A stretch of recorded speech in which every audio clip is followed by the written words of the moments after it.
Spotlight कार्यक्रम की अगली कड़ी में हम बात करेंगे देश में ई व्हीकल्स की।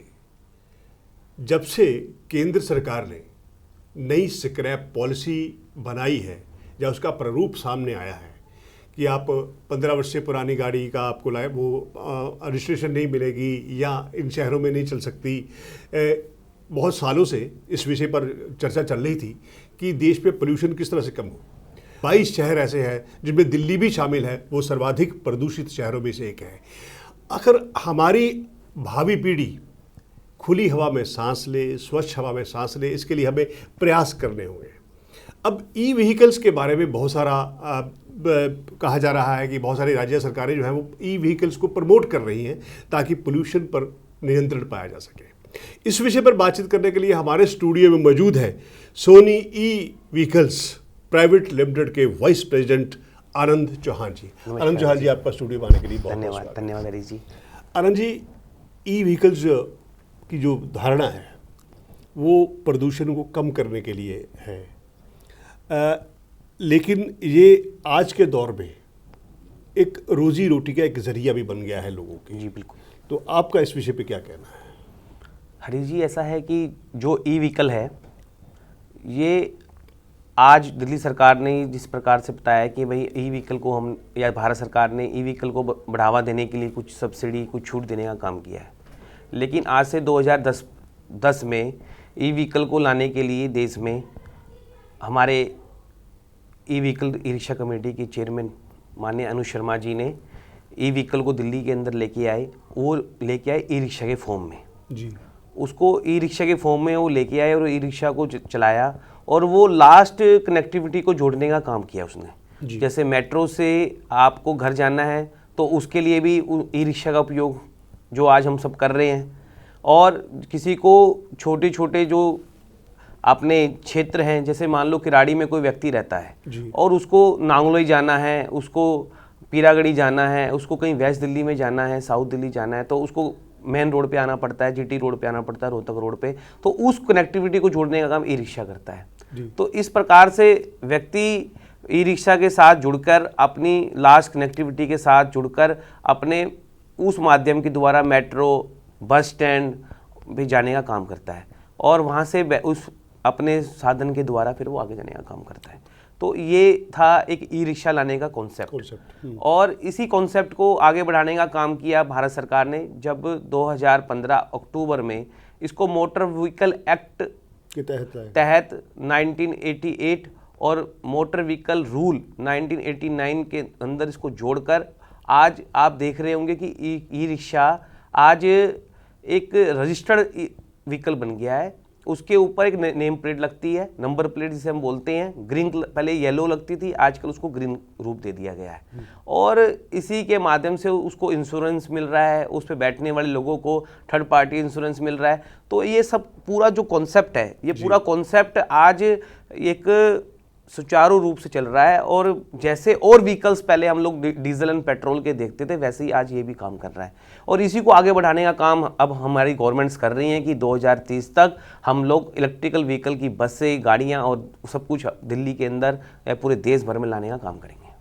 अच्छा, एक बड़ी ही अच्छी खबर जिसे हम कह सकते हैं कि प्रेरणादायक है, केंद्रीय मंत्री नितिन गडकरी जी ने अपने चुनाव क्षेत्र में वीआईपी गाड़ी को छोड़ के ई व्हीकल का इस्तेमाल करना शुरू कर दिया। ये एक तरह से प्रेरणा देने वाली बात है। तो आपकी कंपनी, क्योंकि अभी तक मुझे लग रहा है कि कहीं ना कहीं लोग ई व्हीकल्स के बारे में थोड़ा सा संदेह के रूप में देखते हैं, या तो अभी सुविधाएं कम हैं या कुछ और भी है, तो कंपनी ई व्हीकल्स को प्रमोट करने के लिए, लोगों के बीच अडॉप्ट करने के लिए क्या कर रही है, क्या उसकी योजना है? जैसे कि आपने बताया कि भाई कुछ लोग या कुछ हमारे केंद्रीय मंत्री आपको इलेक्ट्रिक व्हीकल में चलते हुए देखे होंगे आपने। आज आप कॉन्स्टिट्यूशन क्लब के बाहर जाएंगे तो कॉन्स्टिट्यूशन क्लब के वहाँ पे एक चार्जिंग स्टेशन भी आपने देखा होगा, इलेक्ट्रिकल व्हीकल्स के लिए चार्जिंग स्टेशन भी बना दिया गया और इसी प्रकार से चार्जिंग स्टेशन पूरे देश भर में लगाए जाएंगे। और मेरा जो as a Soni vehicle private limited के नाते मैं कहूँ तो हम लोग अपनी कंपनी के माध्यम से जो गरीब लोग हैं जी, पहले लोग एक आदमी को ढोने का काम करता था, वो पैंडल रिक्शा चलाता था, तो एक तो उसका शोषण होता था। और उसकी कमाई कम होती थी। हमने उसको इलेक्ट्रिकल व्हीकल में ला के एक तो क्या हुआ कि आदमी का शोषण कम शारीरिक रूप से कम हुआ और उसकी आमदन बढ़ने का काम हुआ है। आज ई रिक्शा चलाने वाला, ई लोडर चलाने वाला या कोई भी व्यक्ति जो इस माध्यम से जुड़ के काम रोजगार को कर रहा है, आज वो अपनी आय को दुगना कर चुका है और उसका लाइफस्टाइल अच्छा हो गया है। और इसी को आगे करने के लिए जैसे दिल्ली के अंदर आज की डेट में सब्सिडी दी जा रही है, इसी प्रकार से अगर पूरे देश भर में सब्सिडी दी जाए तो मुझे लगता है कि ये कनेक्टिविटी और भी ज़्यादा बढ़ने का काम करेगी। देखिए, एक सवाल लोगों के मन में है कि अब ठीक है, राज्य सरकार सब्सिडी देती है और उस पर रजिस्ट्रेशन भी शुल्क भी नहीं लिया जाता, लेकिन जब कीमतें एक आम आदमी की जो अगर 1.5 लाख का एक स्कूटर ही उसे मिलता है तो कहाँ से वो। नहीं, मैं इसमें आपको क्लेरिफाई करना चाहूँगा कि जो इलेक्ट्रिकल स्कूटर है वो 1.5 लाख रुपए का नहीं है, उसकी कीमत 60 से 80 हज़ार रुपये के बीच में है और वो भी बैटरी के ऊपर डिपेंड है कि आप कौन सी बैटरी आप उसमें डलवाना चाह रहे हैं। जैसी आप बैटरी उसमें यूज़ करते हैं उसी के हिसाब से आपको स्पीड और उसी के हिसाब से आपको उसके किलोमीटर सेट होते हैं जी। अच्छा, दूर दराज के क्षेत्रों में अभी भी बहुत सारी यातायात सुचारू नहीं होता या कहीं बहुत सारी समस्याएं होती हैं, तो दूर दराज और पिछड़े इलाकों में ई व्हीकल की क्या भूमिका रहेगी? सर, मैं आपको बताना चाहूँगा कि अब दूर दराज इलाके में भी जैसे गाँव में और छोटे छोटे शहरों में भी इलेक्ट्रिकल व्हीकल काफ़ी फैल गया है।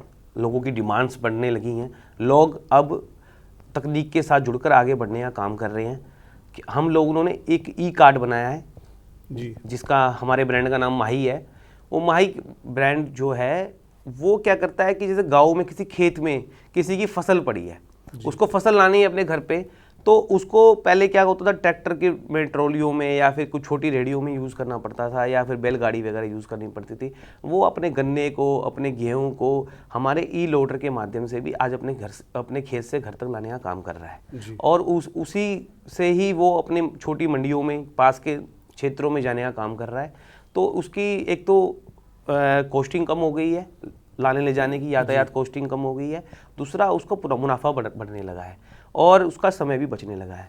और तीसरा सर, मैं आपको बताना चाहूँगा कि त्रिपुरा के अंदर एक दूर दराज का जो पूरा एक ईस्टर्न क्षेत्र है, वहाँ पर भी ये व्हीकल अब चालू हो गया है। मैं आपको बताना चाहूँगा, मेरे को बड़ी खुशी है कि Soni e vehicle private limited का 001 पहला नंबर हमारी कंपनी को ही मिला है। हमारा यहाँ पे स्टेट अप्रूवल भी है और हमने ही पहली गाड़ी वहाँ रजिस्टर्ड की है। पहली 10 गाड़ियाँ Soni e vehicle private limited company ने, यानी कि नॉर्थ ईस्ट में भी कंपनी ने अपने पंख पसार लिए, ये बहुत बड़ी बात है। और यातायात की सुविधा भी है और लोगों की आय भी बढ़ रही है। जी सर। तो इस विषय में जो केंद्रीय मंत्रालय है उससे आप क्या अपेक्षाएं रखते हैं कि क्या और होना चाहिए? सर, मैं इसमें यही कहूँगा कि एक तो जिस प्रकार से केंद्रीय मंत्री जी ने इसको इतना प्रोत्साहन दिया, माननीय नितिन गडकरी जी ने, सड़क परिवहन मंत्रालय के मंत्री होने के नाते हम उनके सब बहुत ही आभारी हैं, थैंकफुल हैं हम, क्योंकि जिस प्रकार से उन्होंने लास्ट कनेक्टिविटी को जोड़कर और एक नया रोजगार देने का काम पूरे देश भर में दिया है। इसमें बनाने वाले का भी रोजगार है, स्पेयर पार्ट बेचने वाले को भी रोजगार है, जो गाड़ी के अंदर और विभिन्न प्रकार के कार्य कर रहे हैं उसमें भी उनका रोजगार है और जो चला रहा है तो उसको रोजगार मिल ही रहा है। मैं नितिन गडकरी जी से खाली एक ही रिक्वेस्ट करना चाहूँगा कि हमारे जो व्यापारी भाई हैं या जो इस फील्ड से जुड़े हुए हैं इलेक्ट्रिकल व्हीकल से, उन लोगों को जो जीएसटी है अगर वो हमें समय पे मिलने लग जाए तो एक हमारी फील्ड के लिए एक बहुत बड़ा प्रोत्साहन होगा, क्योंकि हम लोग 28% 18% पे अपना सामान खरीदते हैं और जब हम बिलिंग करते हैं कस्टमर को तो 5% पे करते हैं। तो एक बड़ा एक जीएसटी 23% हमारी फंस जाती है। अगर वो रिफंड अगर हम लोगों को मिलने लगे तो मेरे को लगता है कि ये फील्ड बहुत आगे जाने वाली है, कोई इसमें दो राय नहीं। अगर केंद्रीय मंत्रालय इसको प्रोत्साहित करना चाहता तो जीएसटी के दायरे से बाहर कर दे, ये भी एक अच्छा सुझाव है आपका, पर लेकिन मुझे ये खुशी तभी होगी कि मैं सरकार को भी कुछ दूं। तो दर्शकों, आनंद चौहान जी ने बताया कि ई व्हीकल्स का इस देश में क्या महत्व है और आने वाली भावी पीढ़ी को किस तरह से खुली हवा में सांस मिले, प्रदूषण कम हो, दिल्ली गैस का चैम्बर ना बने। इसलिए आप सबको ई व्हीकल्स को अपनाना चाहिए और यही उनका समाज के लिए संदेश है। बहुत बहुत धन्यवाद। धन्यवाद।